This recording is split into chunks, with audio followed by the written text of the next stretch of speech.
Welcome back, my little recusants, to another episode of our Kingdom Hearts 1 Final Mix 100% guide. We have literally just gotten our new hourly Big Ben reward, and I'm just going to do one or two little things in Hollow Bastion just to pick up some extra goodies, get some more Dalmatians, and just, all in all, kind of be able to start back post-grind with just a lot more, stuff done, I suppose. So we're actually going to the waterway, and you might be saying, but that's so much further away than where we need to go, because we need to go into the castle. But you'll remember when we were down here with just the beast, I was like, if only I had friends, there's actually a blue trinity down here.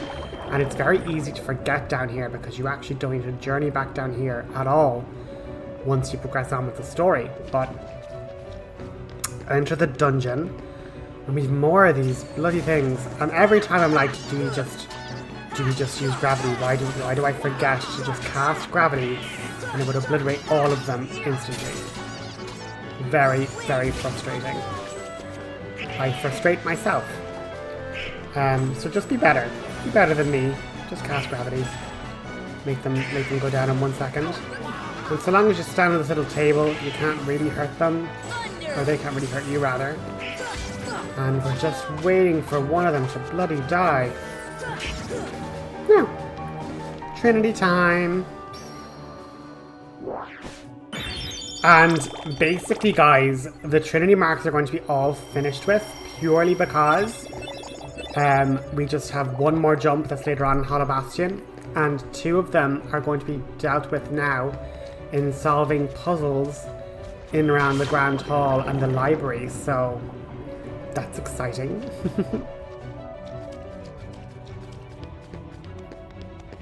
But again, just topping up our saves and whatnot. But yeah, this episode I'm really excited because it's basically going through and just looking at all the different worlds that we can go to and what I particularly grinded for in these next particular...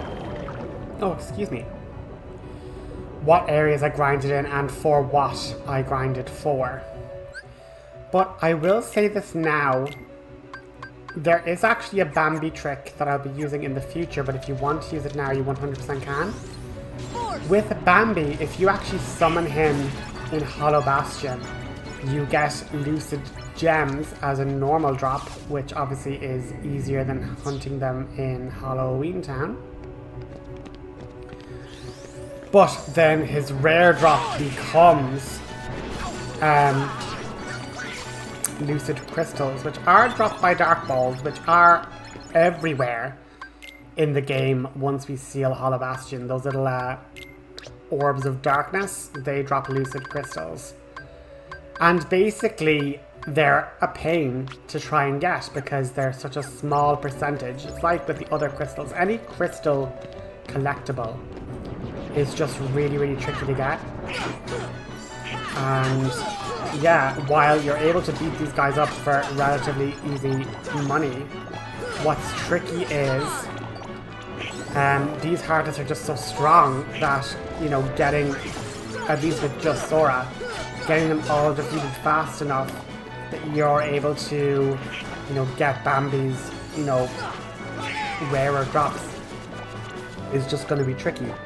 But I'm saying for like late game, like you can actually hunt probably for Lucid Crystals a lot easier here than elsewhere. Now what's interesting is this zone becomes a great spot for grinding because it actually gives so many different enemy encounters. But right now we have to solve a library puzzle. It's like my favorite things, a library, books, and a puzzle. It's like, did Riku actually hit us with Dark Faraga and we're in hell because we're stuck with our traders and in a library? But you'll notice this area is very similar to Kairi's flashback. So this was actually where Kairi had her flashback, and we ended up seeing her grandmother talk about the light and the light within the darkness and all that jazz. But here you'll see our final green trinity unsealed. We now get a lovely book And we can hop over the other side. We now have another save point as well. We can like save here and journey on over from the save point to the library, which is quite nice.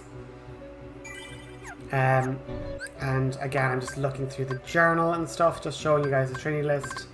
Oh yeah, and also the different Colosseum rewards. So there's one more Colosseum challenge left in Olympus, which we unlock once we kind of finish out Hollow Bastion.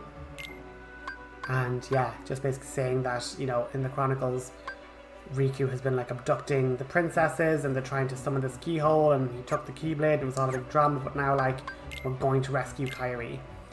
And even there it says like, you know, just different bits, like the pages in the journal update depending on where you are. So I 100% just for the interesting little tidbits would read through. And then I love how Junie's like, yeah, they did leave Sora to follow Riku, but their friendship led them back to him shortly afterwards. And you're like,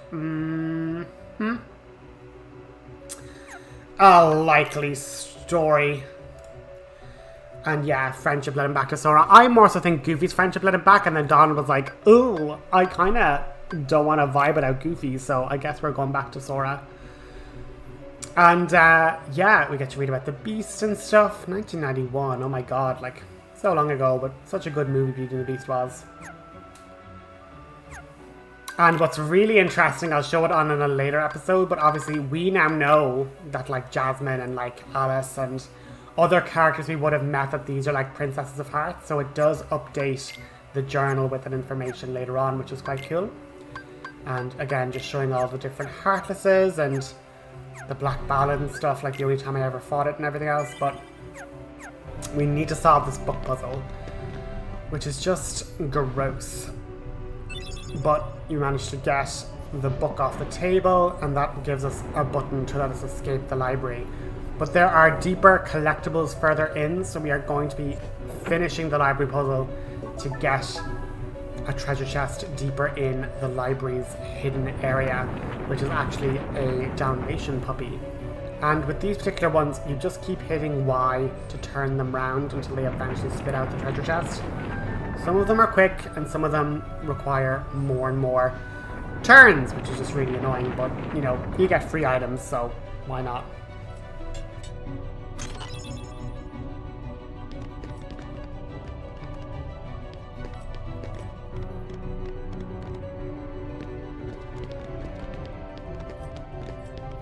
Yeah, hopping back to the start of the library, we can put in the A book.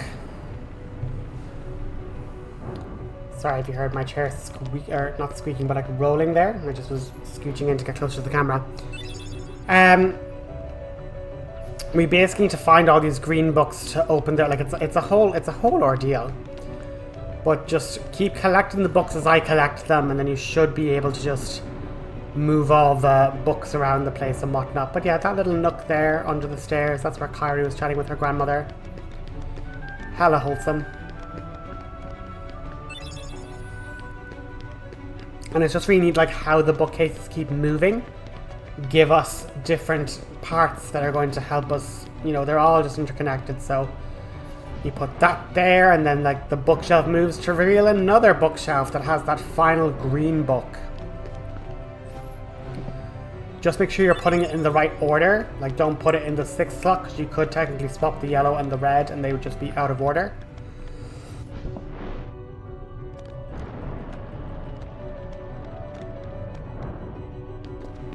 But with the Hafet number 4, that's our final book that we needed. So hop on up to the bookshelf that appeared behind the bookshelf, and we'll be able to open a secret door.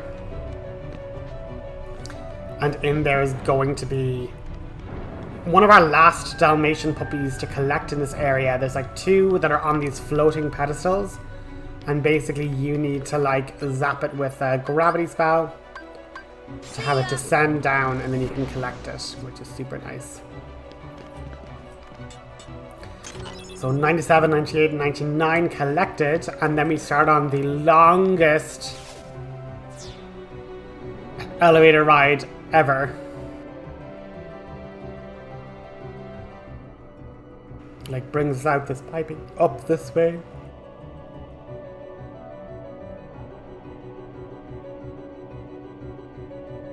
then scooches us around to the left. But if you see there's like a little hidden doorway where that little heartless blocks are. So do not forget about that, because we 100% are going to explore there more. But what I love is it just helps expose the absolute scale of the castle. And this particular area is just gorgeous. Like, it's really pretty. I'll have to come back here and like go into first person mode. But we basically get an Osmosis G.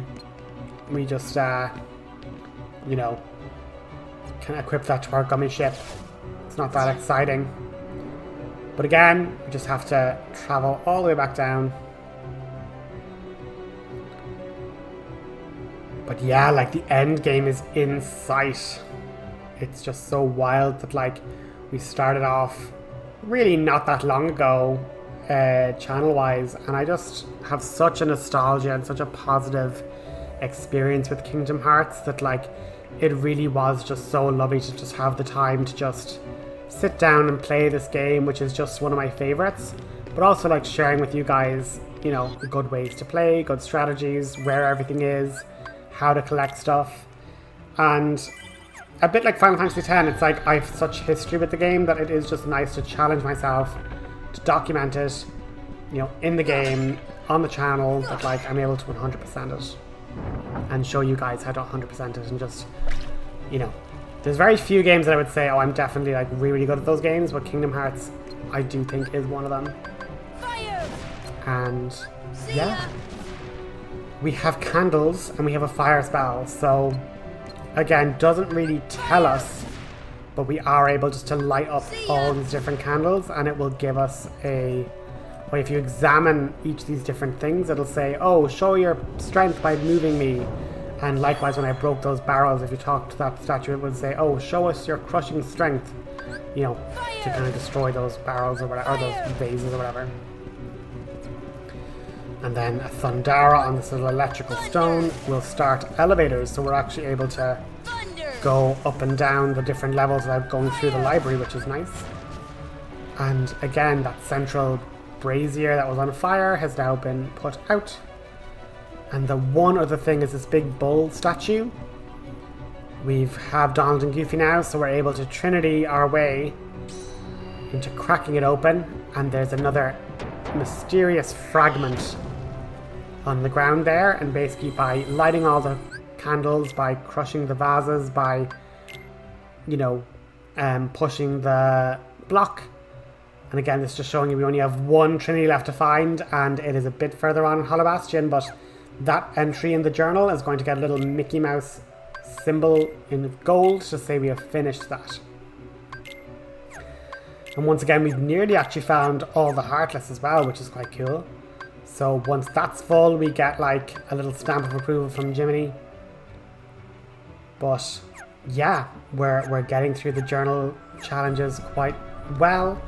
Again, I fell then and I was like, oh man. But that's basically what these little, that's why you zapped the lightning tablet at the top there, was to make these little platforms rise and fall so we can get up to the higher level whenever we want. We obviously had unlocked that earlier. We get a third piece here, and then we have the fourth piece now in this treasure chest over here. And with all 4 items gotten, we can now open up Hollow Bastion and basically cause enemies to spawn in the Grand Hall and move a bit and move on like with the story. But once we spawn those enemies, I'm going to be heading back to do grinding in other worlds, bar this one. And one other thing to say is that for years in the Pokemon community, in the Kingdom Hearts community, loads of people didn't know, myself included, that you could like grab that little cropping. And there's actually a hidden chest in the Grand Hall, so grab that AP up. They're always super useful for Sora, getting him more abilities and more passive abilities and combo modifiers unlocked. And with the 4 emblems, we progress further and get a cutscene with Riku. But really, that boy is far gone.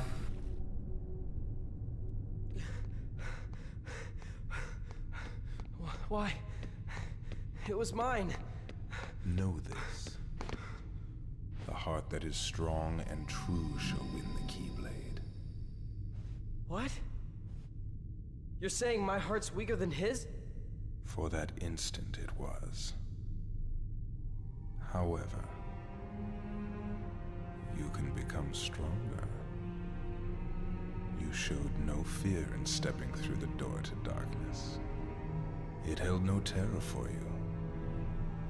Plunge deeper into the darkness, and your heart will grow even stronger. What should I do? It's really quite simple. Open yourself to the darkness. That is all. Let your heart, your being, become darkness itself.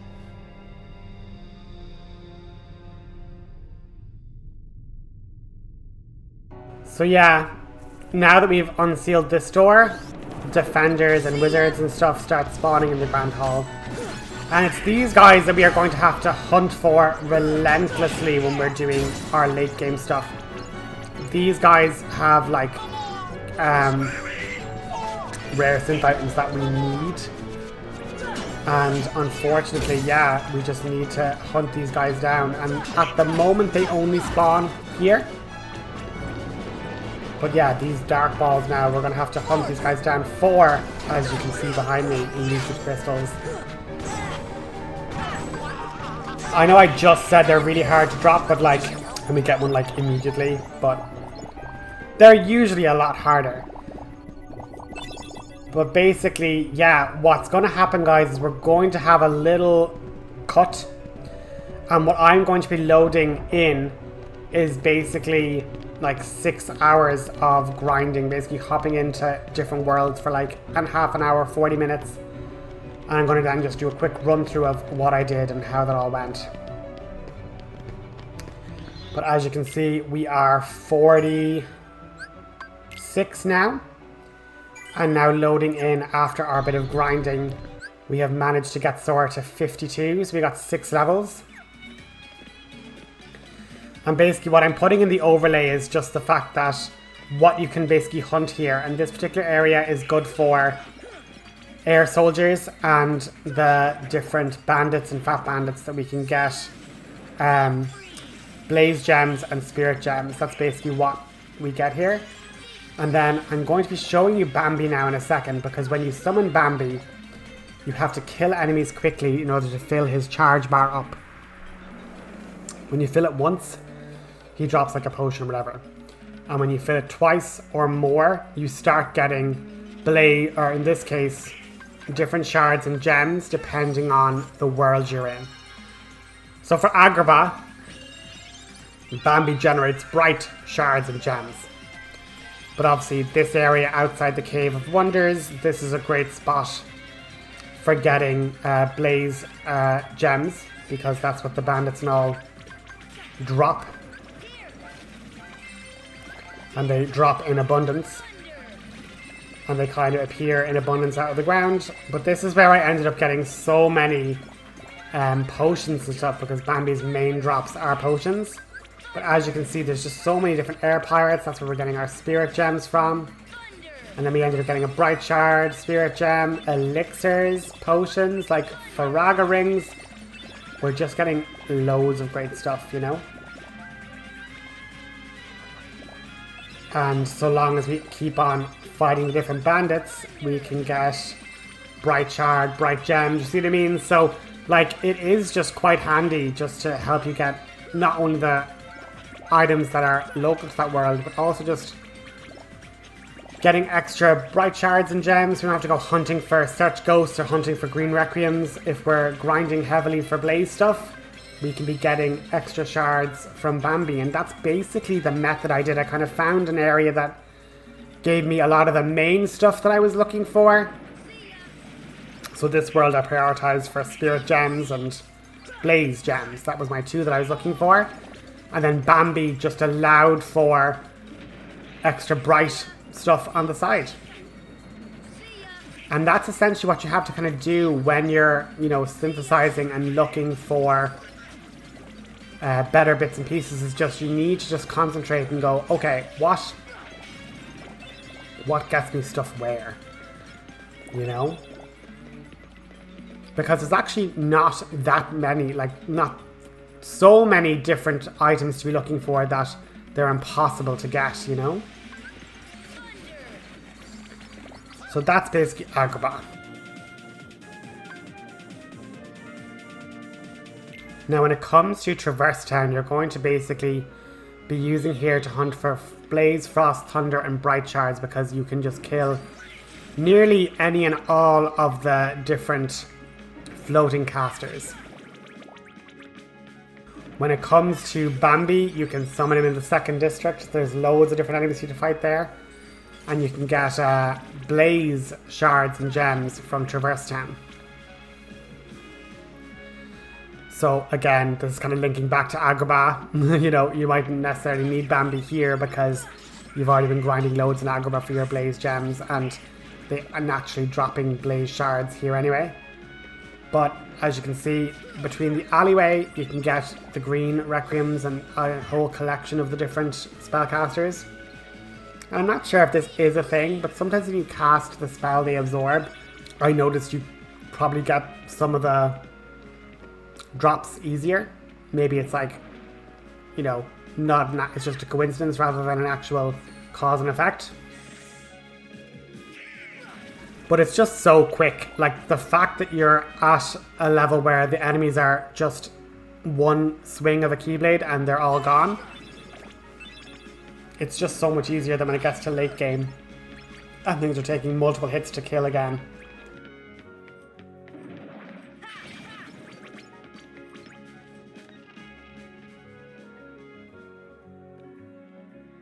Now, this is a special Heartless, and we need to use Stop Magic in order to make this work.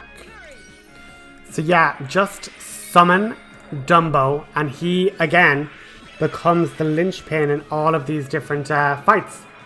So just spin him in a circle and splash them really, really quickly. And just make sure you're in the middle of all 3 of them. But once you kill the 3, you have a chance to get a Power Stone. And now, the other trick is, you don't generally have enough time to do it one after the other. And I'm just too nervous to try and fight them any longer than I have to be. So, what I did off screen was, just did that, got 1 Power Stone, you need 5. So then I just was like, right, do that trick 5 times in a row. That does me once it's safe, you know? Nothing worse than like trying to get a 2nd round in and then you're mess it up and then you have to like spend more magic and run back to the save point. It's like, no, just take your 1 win and that's it.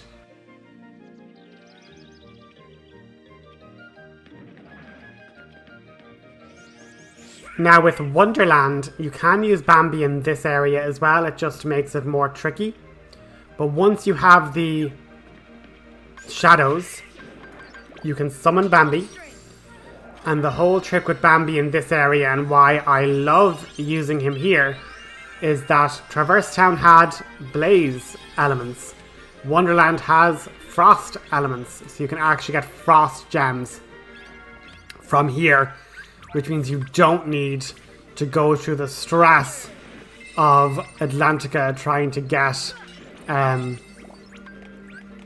items from the Sea Neons. Of which I found, for whatever reason, the Sea Neons drop less. Don't know what it is, but the Sea Neons drop less, and obviously this is a great area to get Lucid Shards because the shadows are just in so much abundance. But now we're getting Frost Gems and High Potions and whatever.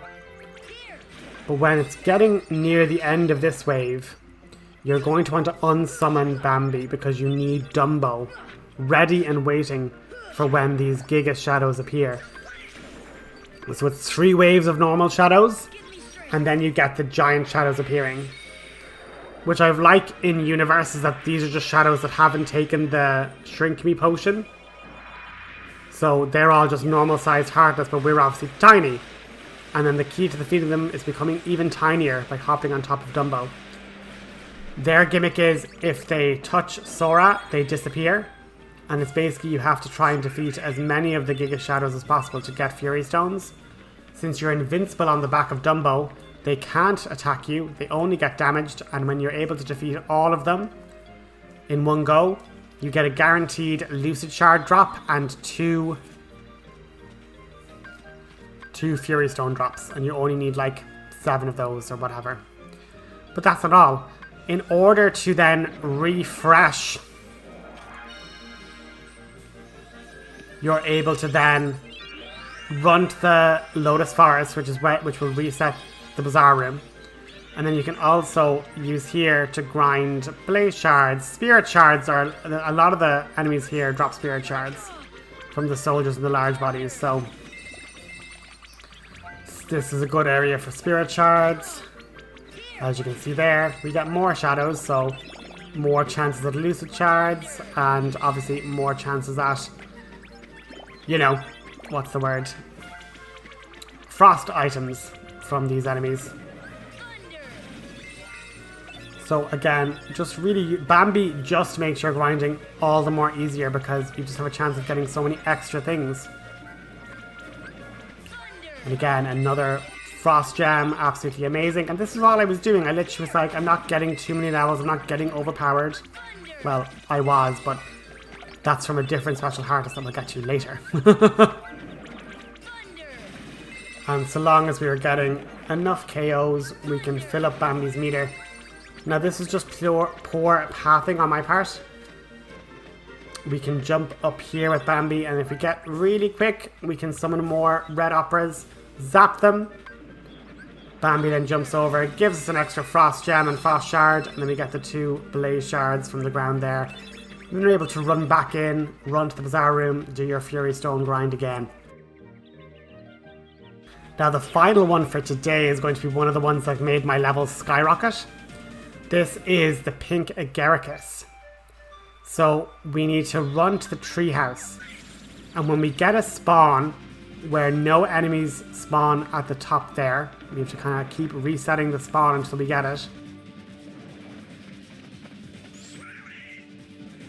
But when we run up and there's no spawning of enemies, we're looking for 3 frozen in place white mushrooms. We need to cast stop on them each, and once we've done it to the 3 different mushrooms, it then allows us to summon a Pink Agaricus. And I think we fought it in Atlantica. But basically you can also run around lower deep jungle and allow yourself to get power shards. That's also a useful thing. But for this, you target the head, cast Arrow on Sora, and then cast Stop on the Agaricus and start attacking. Get as many air combos as you can up. Don't let Donald and Goofy start attacking it, so like don't press triangle or anything. And once you get over 40 hits, it has a chance of dropping Serenity Power. And if you get up to 50 hits, it's like another chance to drop Serenity Power. And obviously if you were able to get up to 100 hits, you would get a guaranteed Serenity Power. But as it happens, we're lucky on the 40th we get 1 Serenity Power, and on the 50th we get our 2nd. But just EXP wise, we've basically gotten just about 5,000 experience for that. And we can make that respawn really quickly. I've ended up with 9 Serenity Powers doing this method, but it's really good. So next episode, more Synthing. Talk to you then.